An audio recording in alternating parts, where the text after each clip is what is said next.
Welcome to the podcast of Torres Consulting. Hello and welcome to another episode of Torres Consulting Hospitality Podcast. We have a pleasure today of having with us Shiho Kuroki. Good morning to me, good afternoon to you. Hello, Pablo. Good morning. Thanks for being here today and for sharing your experience. My pleasure to be here. And thanks.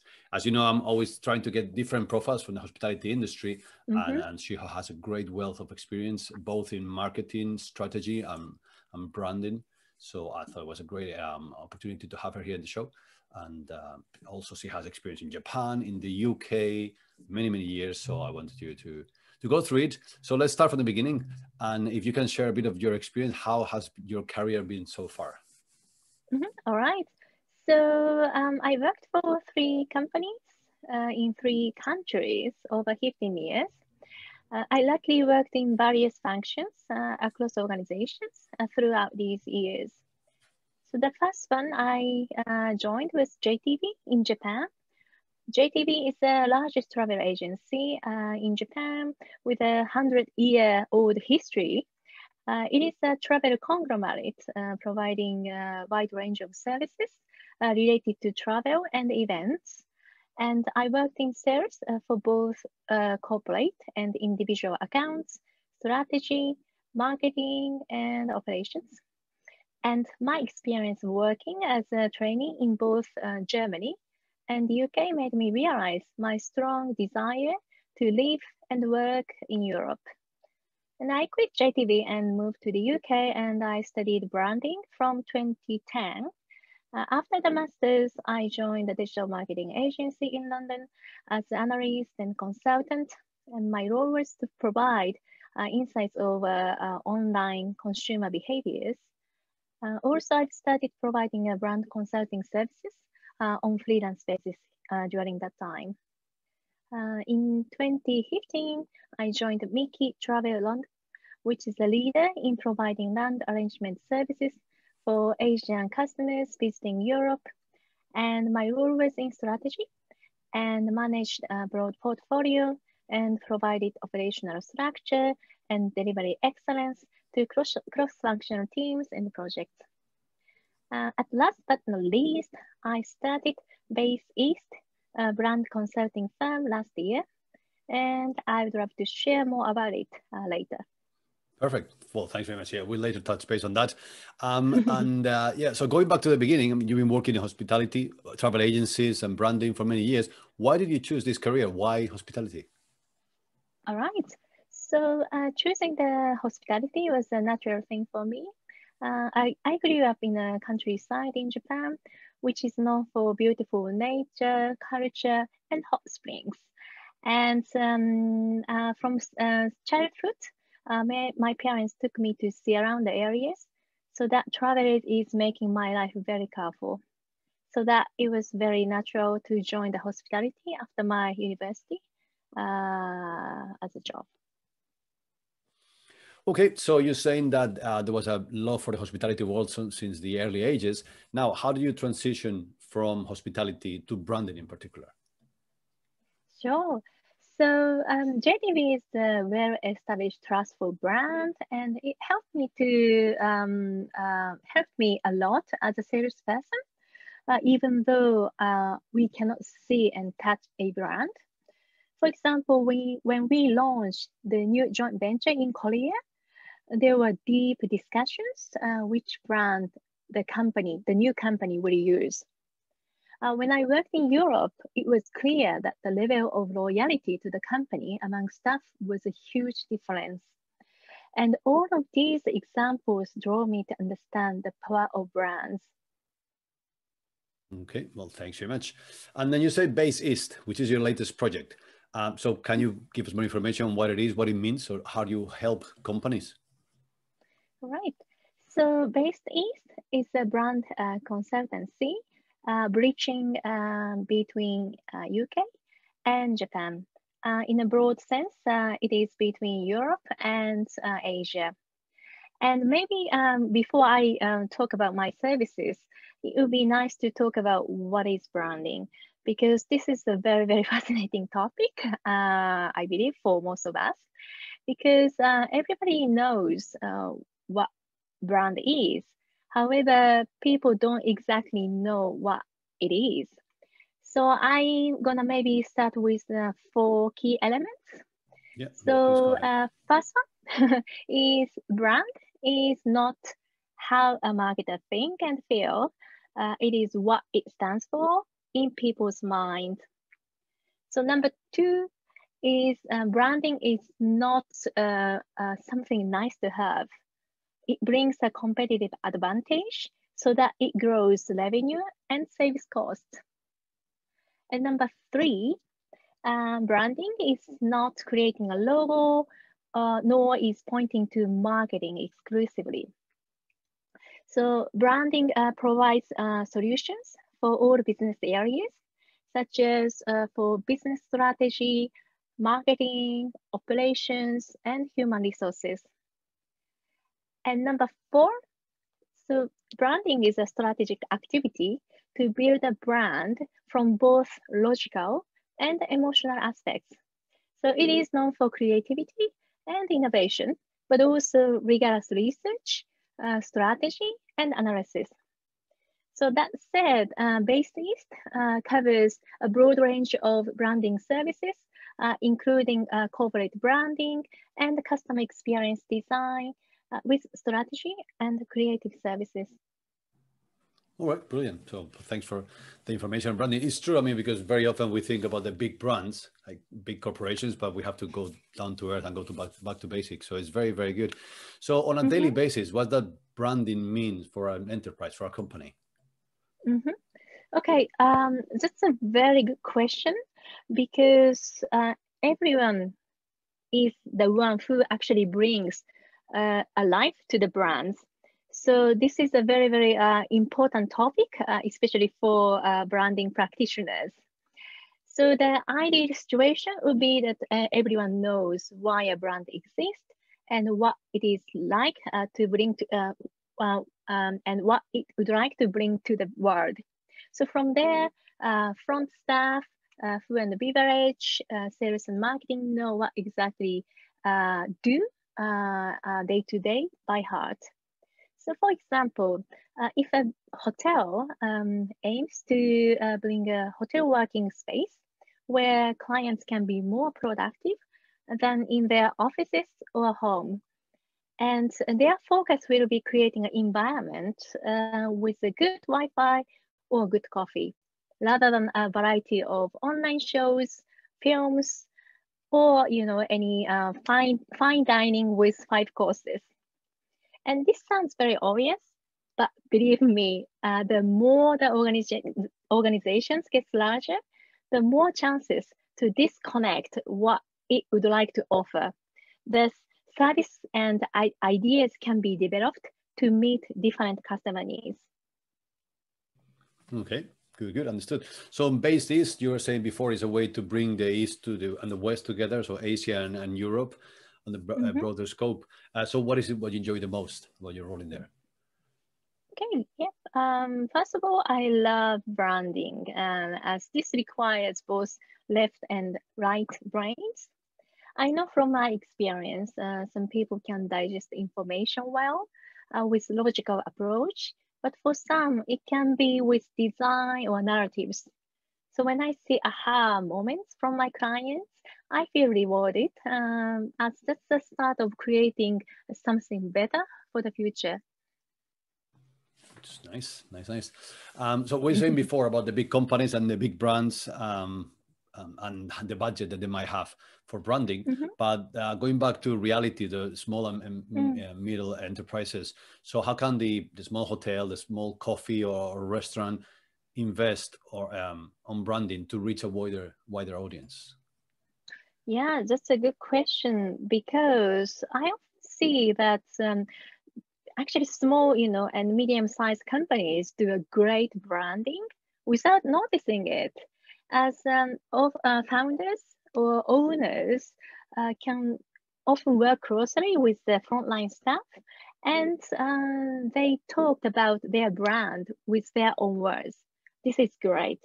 So key message here is that brand building is a necessity, not a luxury. So I do believe everyone's, including small and medium-sized enterprises, need branding. And what I would recommend for them would be to start with looking in the world and themselves. So what is wrong with the world and what is unique about you? And from there, you would like to see, you will be see the clue how to find the brand purpose, which is a conjunction between the world and yourself. And this is a hot topic because the current pandemic has given customers an opportunity to recognize what's important for them. So this exercise can be actually to find the brand purpose, what we stands for. And this kind of exercise can be arranged like engaging workshops, but also you can do it with your colleagues, one or two colleagues, or even by yourself. And this is a perfect moment, in my opinion, to stop and step back from daily operations. And you need to travel between reality and the dream in order to find the big brand idea. And it could be tempting, maybe, to jump into creating a fancy logo or websites, but I bet your investment will be paid off if you start from articulating your brand idea. And this is something everyone can do, you know, without having design or coding skill sets. Wow, all right, nice.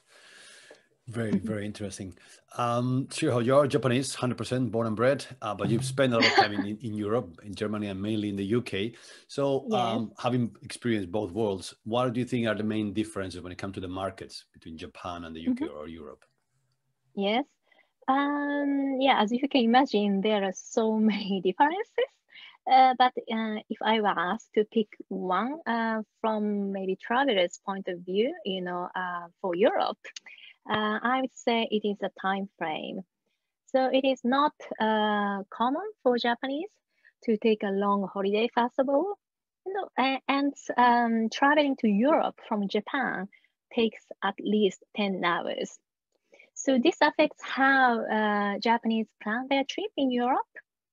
For example, they rarely stay in one hotel for several nights, and they want to see many things in a short time frame. Also, in Japan, as you may know, things are very effective, from train services to toilet. You know, I'm half joking, but yes. And they got used to the situation where everything is pretty organized and efficient, so that they are not got used to enjoy time slowly. This means, you know, from the other side, if you manage to educate Japanese travelers how to enjoy things slowly, you will be able to create an unforgettable memories for Japanese customers. Okay, so hopefully people will take the advice to focus on that on that market. Thanks. Now, hospitality. Sure, yeah. Which is our world. It's not historically famous for investing a lot on training and development, and for example, training in or focusing on branding in your case. So, what is your take on that? What is your view on how hospitality focuses or not on training and development? That's an interesting question again, and I do believe hospitality is one of the areas that AI cannot take our jobs completely, although it can help us to serve the customers better. And the great experiences is born when the services can exceed customers' expectation, and that requires imagination, which humans are good at. So I do believe trainings in the future will be in the area of imagination, not creating and remembering manuals. Okay, imagination, nice one. Now, the pandemic, I mean, we cannot avoid the topic. So what is your opinion? Are you an optimist, a pragmatist? How do you think the industry is going to develop after the pandemic? Yeah, that's again very interesting question, and I'm very optimistic by heart, by nature. So my answer is yes, I'm very optimistic about it, and I can give you some like views from branding. What actually we learned from these pandemics. So I can talk about three things.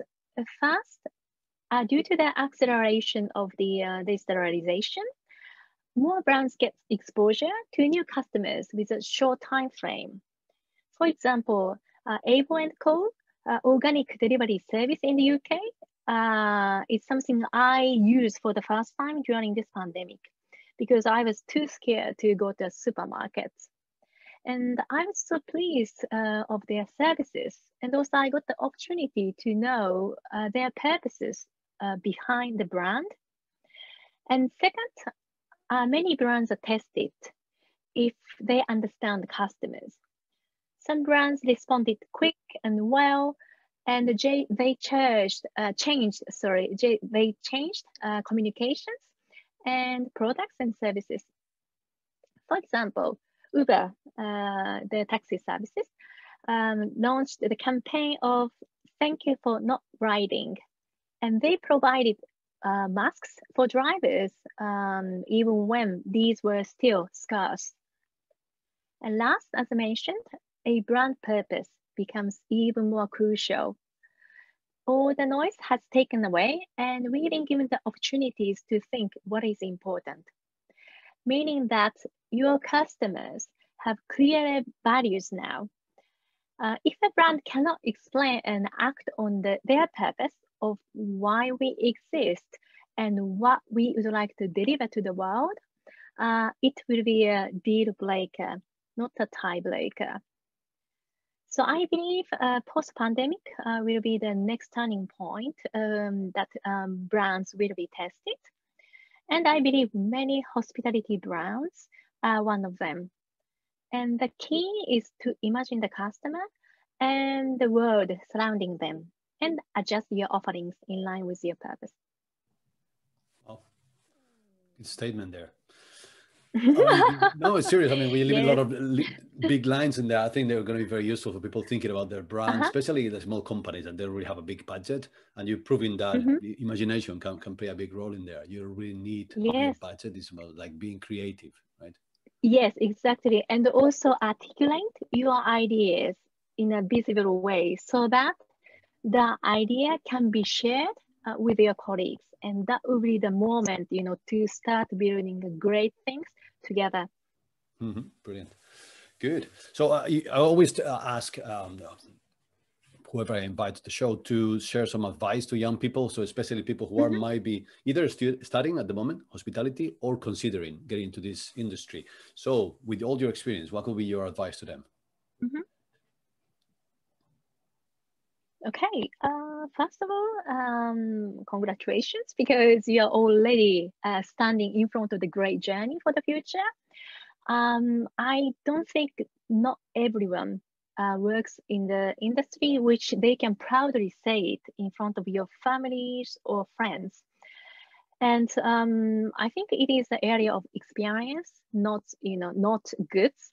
And experience is the one which makes your life and people's life richer. I really mean it, especially after the pandemic, especially going through this current pandemic. So some people say actually hospitality industry is not essential. And in my opinion, if people are only surrounded by essential, they just satisfy their basic needs. And there is not much fun and hope and optimism. And the hospitality industry creates the engine for tomorrow.